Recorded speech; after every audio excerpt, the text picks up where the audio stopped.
আজ হোক কাল হোক আপনি আমি মারা যাব, মসজিদের মাইকে এলান জারি হবে, এই গ্রামের অমুক ব্যক্তি বেছে নাই, ইন্না লিল্লাহি ওয়া ইন্না ইলাইহি রাজিউন।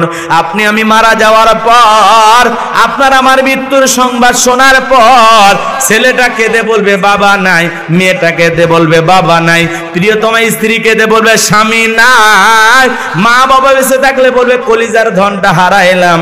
আপনার আমার মৃত্যুর সংবাদ শোনার পর পাড়া প্রতিবেশী সবাই চলে আসবে, দেহে রঙিন পোশাক খুইলা গোসল করাইয়া দিয়া সাদা কাপড়ের মধ্যে মোড়াইয়া, চকলেটের মতো মোড়াইয়া মসজিদের খাটিয়ার ওপরে তৈলা, চারজন বরযাত্রী মিলে আপনাকে আমাকে নিয়ে যাবে কবরে। এ বাজান গো আমার, ওই কবরের ভিতরে একে একে তিনজন করে নামবে। তিনজন মানুষ যখন আপনার আমার দেহটা কবরের ভিতরে রাখবে, মনে হবে এই তিনজন মানুষ আপনার আমার সাথে যাবে। না না বাজান, তিনজন কবরের ভিতরে থেকে এক এক করে উঠে চলে আসবে। ওই কবরের ভিতরে আপনাকে আমাকে রাখার পর দূর আকাশ একটু একটু করে দেখা যায়। এরপরে যখন বাঁশের বিছানা বিছাইয়া দেয়, ওই ছোট্ট ছোট্ট বাঁশের ছিদ্র দিয়ে সামান্য একটু আকাশ দেখা যায়, সামান্য একটু আলো কবরের ভিতরে যায়। এরপরে যখন চাটাই বিছাইয়া দিয়া, কলার পাতা বিছাইয়া দিয়া ওই কবরের ওপরে মাটি দেওয়া হয়, পুরো কবরটা অন্ধকারে পরিণত হয়ে যায়। ওই কবরবাসী চিৎকার মেরে কাঁদে। আপনি আমি যখন সবাই মাটি দিয়ে এক এক কদম করে বাড়ির দিকে রওনা করি, ওই কবরে সাহিত্য ব্যক্তি চিৎকার মেরে কাঁদে, একা ফেলায় কই যাও ও আমার আত্মীয় স্বজন, ও আমার ছেলে মেয়ে, আমার পরিবারের লোকেরা, আমাকে একা অন্ধকার কবরে রেখে কই যাও?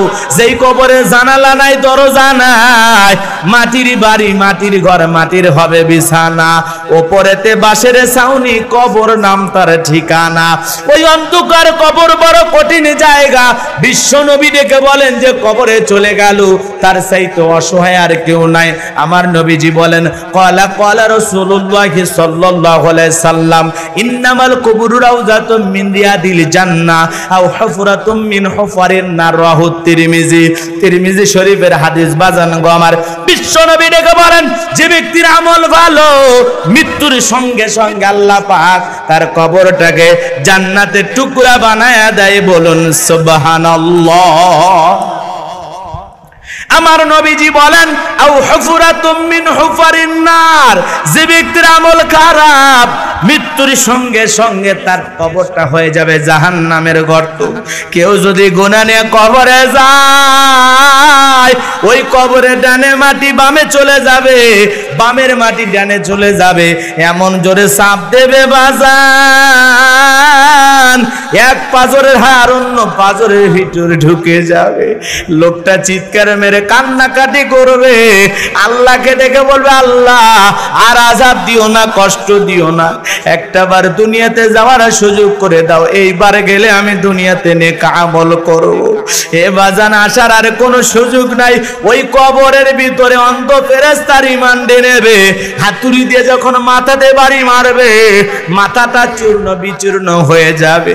বিষাক্ত সাপ যদি একবার সবল মারে, পা থেকে মাথা পর্যন্ত বিষের যন্ত্রণায় দেহটা ছটফট করবে। ওই কবর বড় কঠিন জায়গা। ওই কবরে আপনাকে আমাকে একা একা থাকতে হবে বাজান।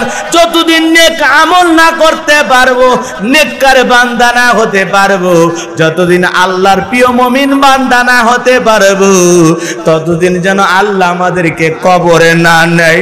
ওই কবরে যাওয়ার আগে আল্লাহ পাক যেন আমাদের সবাইকে নেক আমল সাথে নিয়ে যাওয়ার তৌফিক দান করেন। জোরে বলেন আমিন, আরো জোরে বলেন আমিন। এ বগুড়ার মুসলমান, ওই কবর পথের যাত্রী আপনি আমি সবাই, ওই কবরের প্রথম রাতটা কিভাবে কাটবে, কেমনে কাটবে গো? ওই কবরে আপনাকে আমাকে রেখে সবাই যখন চলে আসবে, ওই কবরে মুনকার নাকির আসবে, সওয়াল জবের প্রশ্ন জিজ্ঞাসা করবে, মার রব্বুকা। কেন বললাম? উদ্দেশ্য বোঝেন নাই মনে হয়। ইন্নাল্লাযীনা ক্বালু রাব্বুনা আল্লাহ, নিশ্চয়ই যারা বলে আমি তাদের রব, রুহের জগতে রব, জীবনের পরতে পরতে রব। কবরে ঢোকা মাত্রই 1 নাম্বার প্রশ্ন, মার রব্বুকা, তোমার রব কে? কথা বোঝেন নাই মনে হয়। দুনিয়াতে কার গোলামি করে আসছো? কার পথে চলে আসছো? কে ছিল তোমার রব? কে ছিল তোমার প্রতিপালক? কে ছিল তোমার সৃষ্টিকর্তা? কবরের 1 নাম্বার প্রশ্ন, মার রব্বুকা। যারা ইমানদার, যারা নেককার বান্দা, যারা নেক আমল নিয়ে মৃত্যুবরণ করেছে, তারা বলতে পারবে রব্বি আল্লাহ, রব্বি আল্লাহ, আমার রব আমার আল্লাহ। কিন্তু যারা গুনাহগার, নাফরমান, বেঈমান, সারাটা জীবন বিভ্রান্তির বেড়াজালে চলেছে, অন্যায় অপরাধ অপকর্ম করে গেছে, যদিও দুনিয়ার জমিনে অনেক ওলামা ইকরামের কণ্ঠে এটা শুনেছে, কিন্তু আমল করে নাই, সেইভাবে জীবন সাজায় নাই।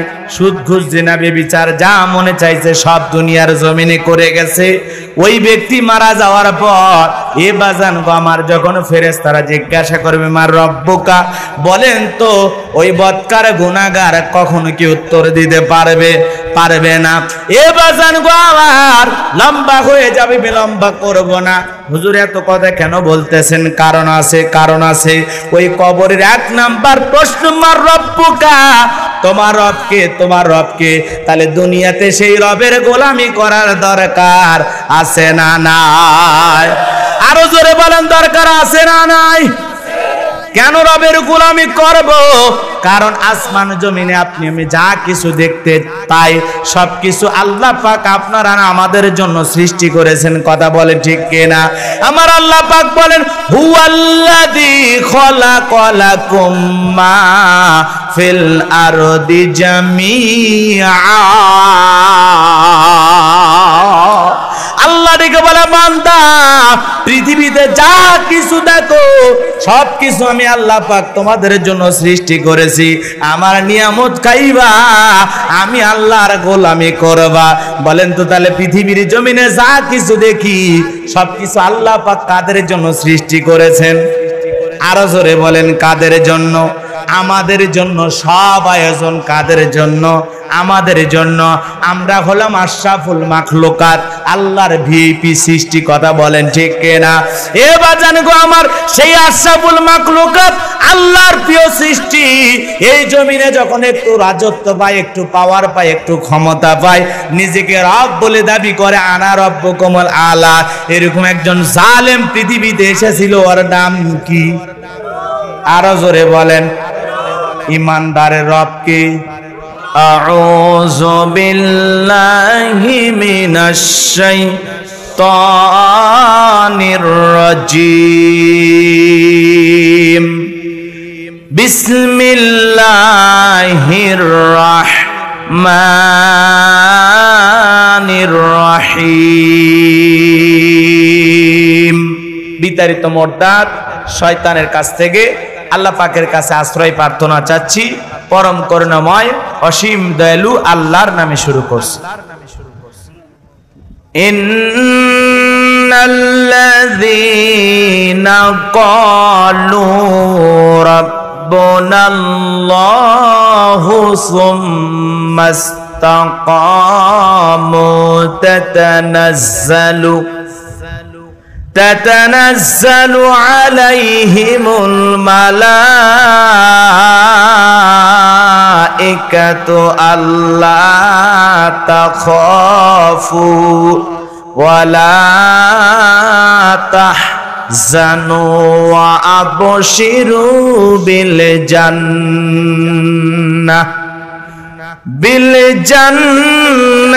التي كنتم توعدون।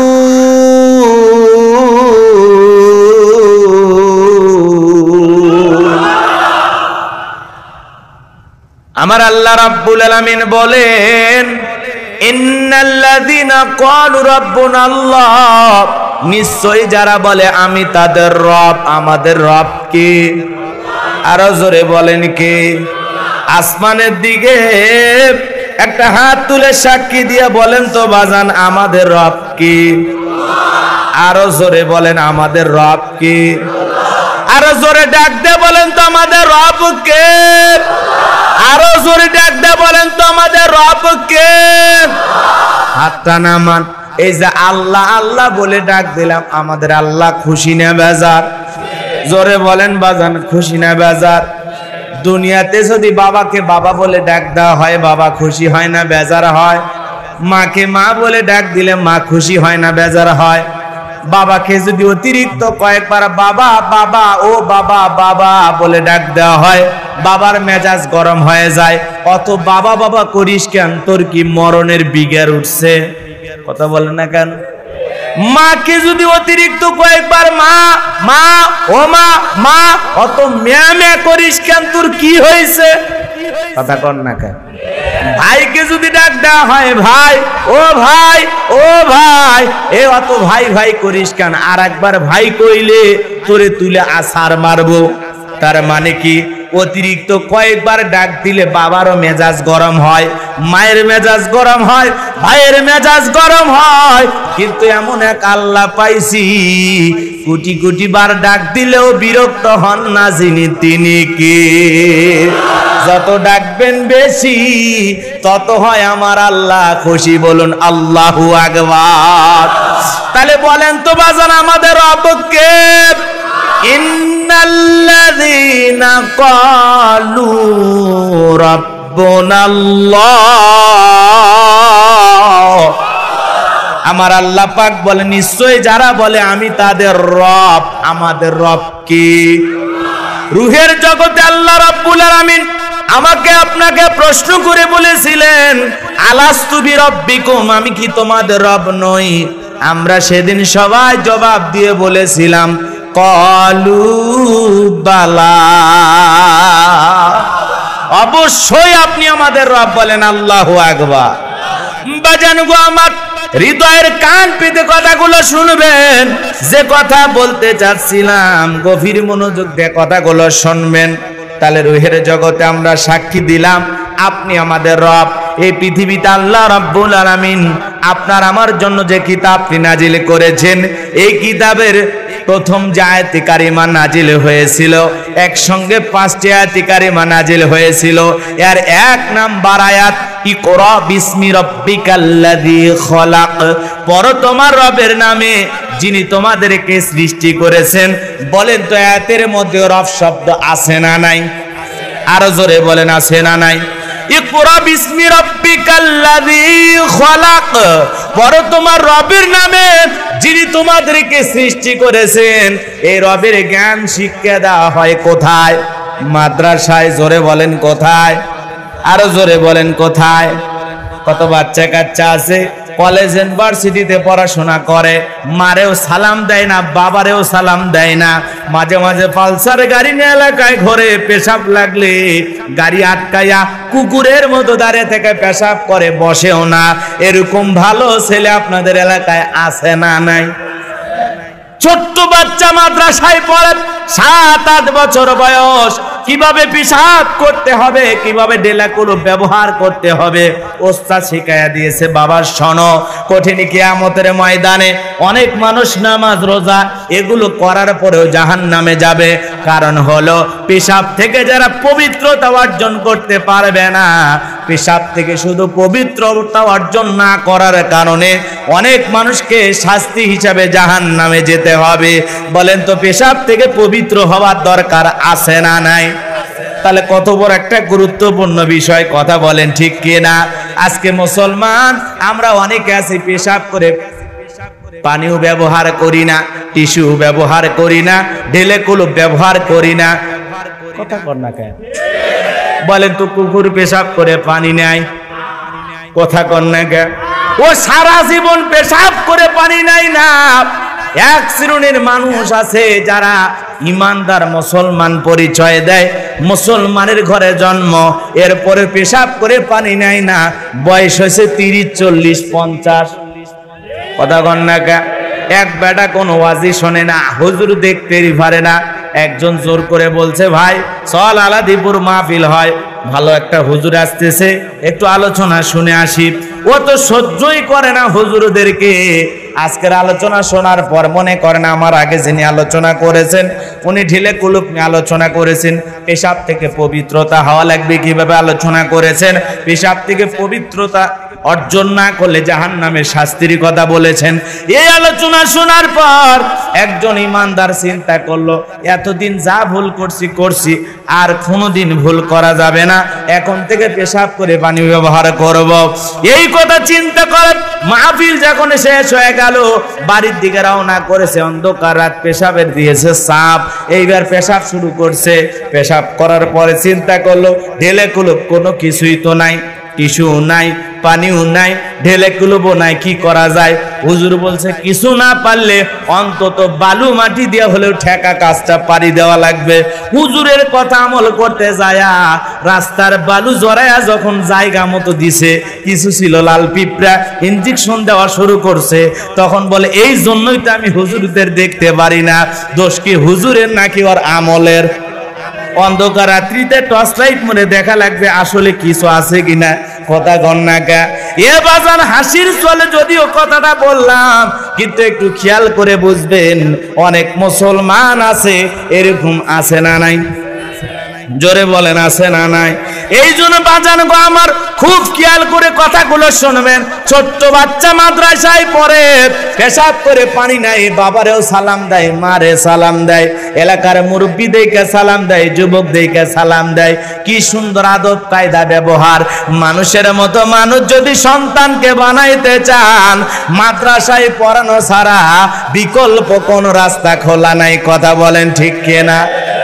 এই যে সালে আহমেদ তাকরিম কলিজার টুকরা হাফেজ, বাংলাদেশের একজন সন্তান, বিশ্বের 111টা দেশকে পিছনে ফেলে বিশ্বের দরবারে বাংলাদেশের পতাকাকে উঁচু করে তৃতীয় স্থান লাভ করে পুরো পৃথিবীর মানুষকে তাক লাগাইয়া দিয়া আজকে তাকরিমের কত সম্মান, কত মর্যাদা, রাষ্ট্রীয়ভাবে তাকে সংবর্ধনা দেওয়া হয়েছে।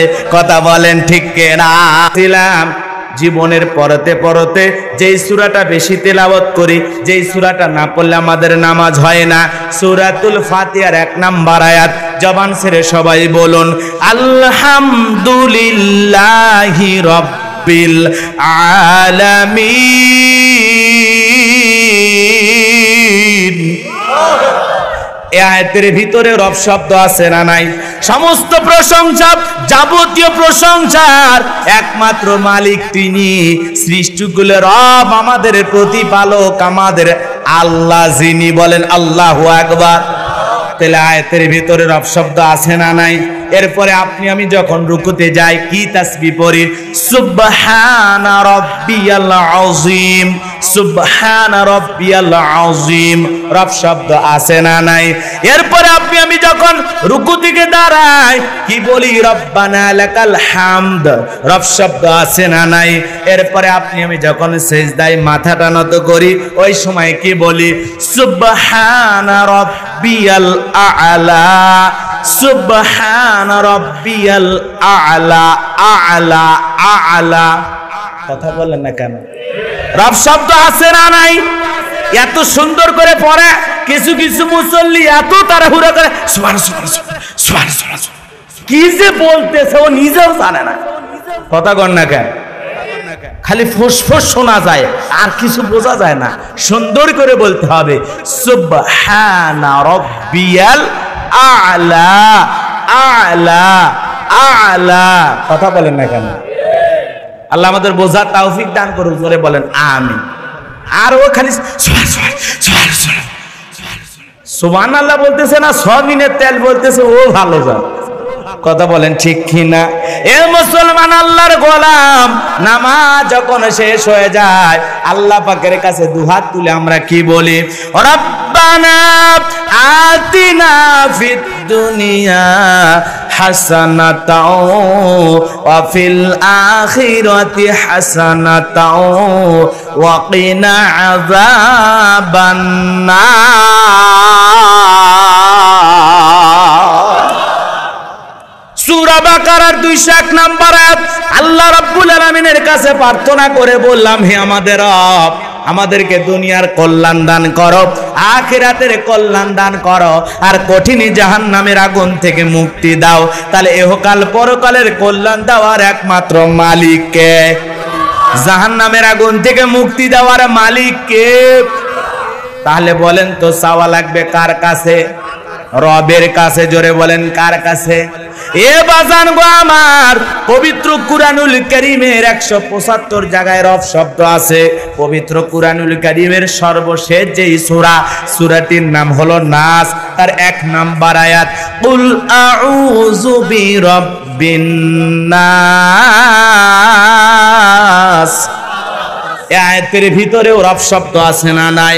ও বগুড়ার মুসলমানেরা, আলাদিপুরের বাপজানেরা, শিবগঞ্জের বাবাজিরা, খুব খেয়াল করে কথাগুলো শুনবেন বাজান, হৃদয়ের কান পেতে কথাগুলো শুনে যান।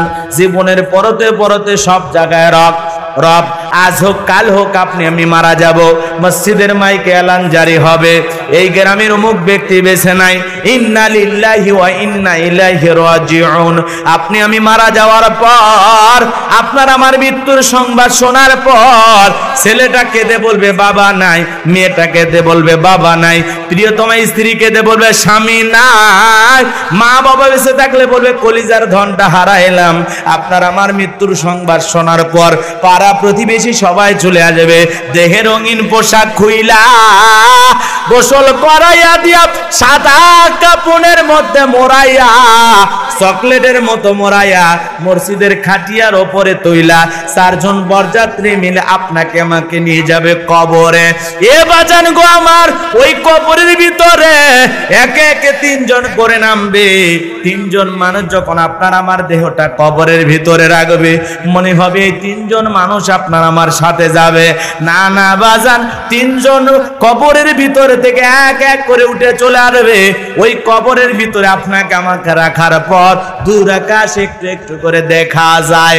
এরপরে যখন বাঁশের বিছানা বিছাইয়া দেয়, ওই ছোট্ট ছোট্ট বাঁশের ছিদ্র দিয়ে সামান্য একটু আকাশ দেখা যায়, সামান্য একটু আলো কবরের ভিতরে যায়। এরপরে যখন চাটাই বিছাইয়া দিয়া, কলার পাতা বিছাইয়া দিয়া, ওই কবরের ওপরে মাটি দেওয়া হয়, পুরো কবরটা অন্ধকারে পরিণত হয়ে যায়। ওই কবরবাসী চিৎকার মেরে কাঁদে। আপনি আমি যখন সবাই মাটি দিয়ে এক এক কদম করে বাড়ির দিকে রওনা করি, ওই কবরে শায়িত ব্যক্তি চিৎকার মেরে কাঁদে, একা ফেলায় কই যাও?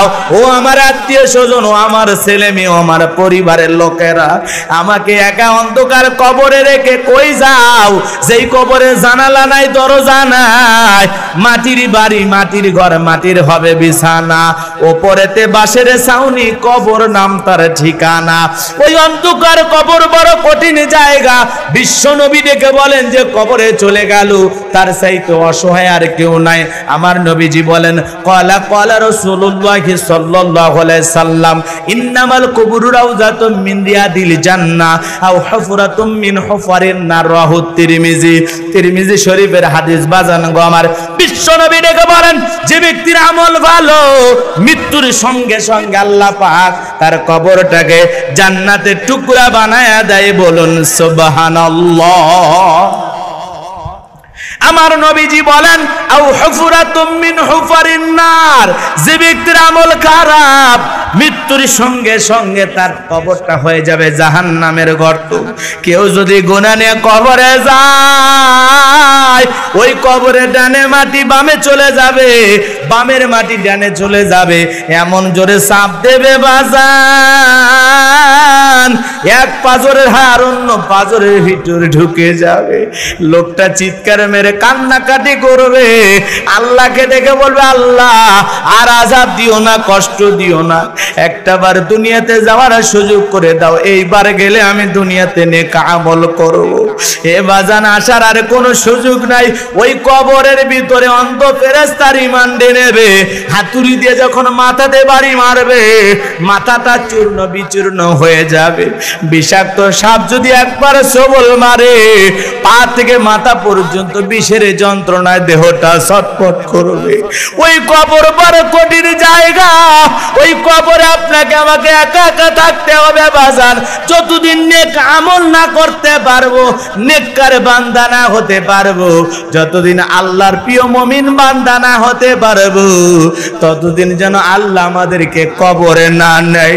ওই কবরে যাওয়ার আগে আল্লাহ পাক যেন আমাদের সবাইকে নেক আমল সাথে নিয়ে যাওয়ার তৌফিক দান করেন। জোরে বলেন আমিন, আরো জোরে বলেন আমিন।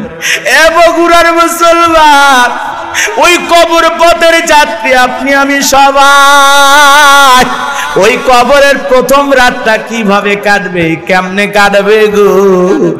ওই কবরে আপনাকে আমাকে রেখে সবাই যখন চলে আসবে, ওই কবরে মুনকার নাকির আসবে, সওয়াল জবাবের প্রশ্ন জিজ্ঞাসা করবে, মার রব্বুকা। কেন বললাম? উদ্দেশ্য বোঝেন নাই মনে হয়। ইন্নাল্লাযীনা ক্বালু রাব্বুনাল্লাহ, নিশ্চয়ই যারা বলে আমি তাদের রব, রুহের জগতে রব, জীবনের পরতে পরতে রব, কবরে ঢোকা মাত্রই এক নাম্বার প্রশ্ন, মার রব্বুকা, তোমার রব কে? কথা বোঝেন নাই মনে হয়। দুনিয়াতে কার গোলামি করে আসছো, কার পথে চলে আসছো? কে ছিল তোমার রব? কে ছিল তোমার প্রতিপালক? কে ছিল তোমার সৃষ্টিকর্তা? কবরের এক নাম্বার প্রশ্ন, মার রব্বুকা।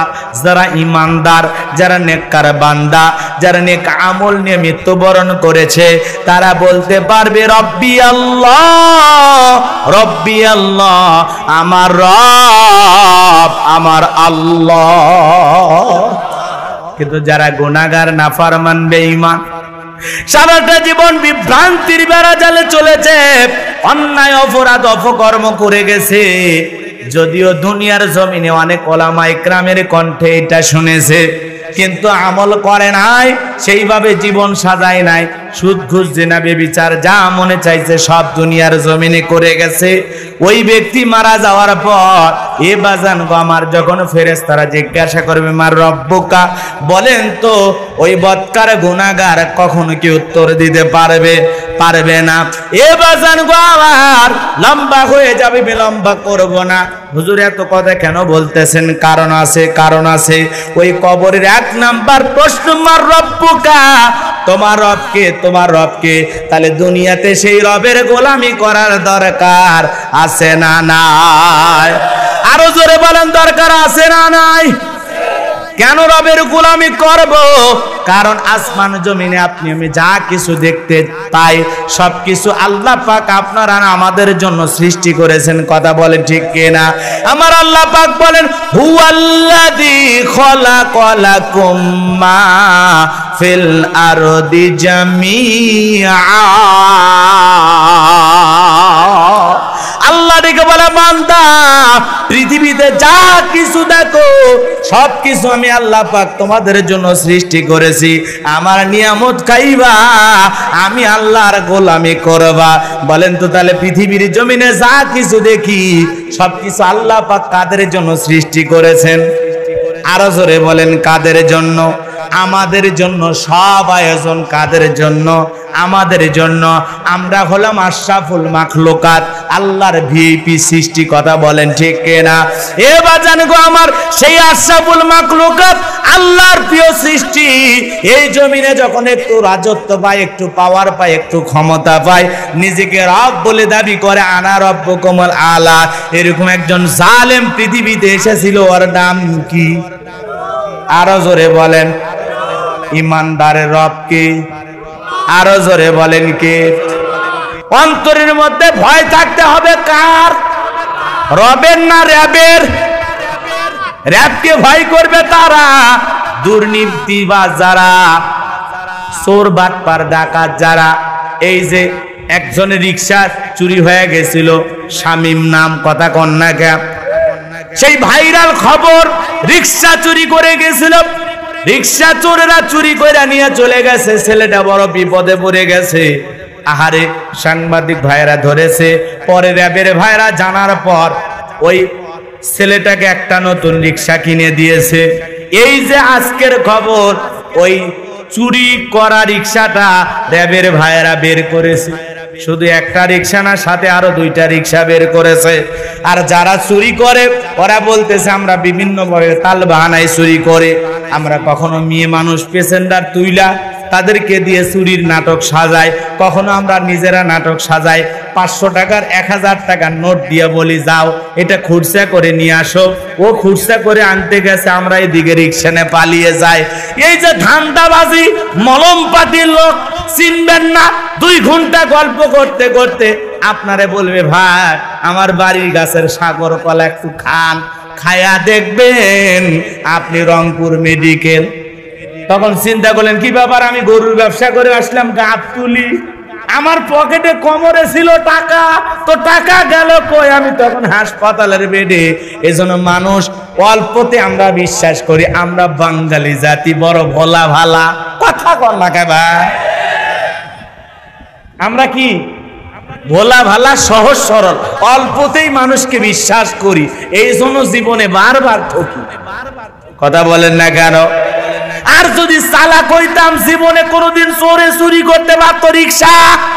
রিক্সা চুরি করা তো দূরের কথা, আমরা যদি চালাক হইতাম, আমরা যদি সচেতন হইতাম, আমরা যদি শক্তিশালী হইতাম, আমরা যদি বুদ্ধিমান হইতাম, আমাদের কাছ থেকে কোনোদিন কেউ কোনো কিছু নিয়ে যেতে পারতো না। কথা বলেন ঠিক কিনা? এ বাজার লম্বা হবে, আমি লম্বা করব না। সেই রিক্সা পেয়েছে আলহামদুলিল্লাহ, ভালো। যারা চুরি করতেছে, দুর্নীতি করতেছে, আল্লাহ পাক ওদের হেদায়েত দান করুন। কথা বলেন ঠিক কিনা? কিন্তু যারা এই যে অভাবের তাড়নায় চুরি করতেছে, প্রত্যেকটা মানুষের যদি আমরা কর্মস্থানের ব্যবস্থা করে দিতে পারি, তাহলে দেখবেন এই সমাজের চুরি দুর্নীতি কমে যাবে। কথা বলেন ঠিক কিনা? এ বাজান গো আমার, যারা ছোট ছোট চোর আছে ওদেরকে একটা ভালো হওয়ার সুযোগ দেওয়ার লাগবে। একটা চায়ের দোকান দিয়ে দেন, অথবা একটা ছোটখাটো ব্যবসা বাণিজ্য করার মতো পুঁজি দিয়ে দেন, যদি আল্লাহ হেদায়েত দেয়। এই যে মাঝে মাঝে কিছু বিচার দেখেন না, যে আসামিকে বলা হচ্ছে 5 ওয়াক্ত নামাজ পড়বা আর কোরআন শরীফ দান করবা, এটাই হলো তোমার মাদকের সাজা। দেখা যায় এই ছেলেগুলো অনেক সময় ভালো হয়ে যায়। হেদায়েতের মালিক তো আল্লাহ। কথা বলেন ঠিক কিনা? বাজান লম্বা হয়ে যাবে, আমি লম্বা করব না। যে কথা বলতে চাচ্ছিলাম হয়তো বা আপনারা ভুলে গেছেন।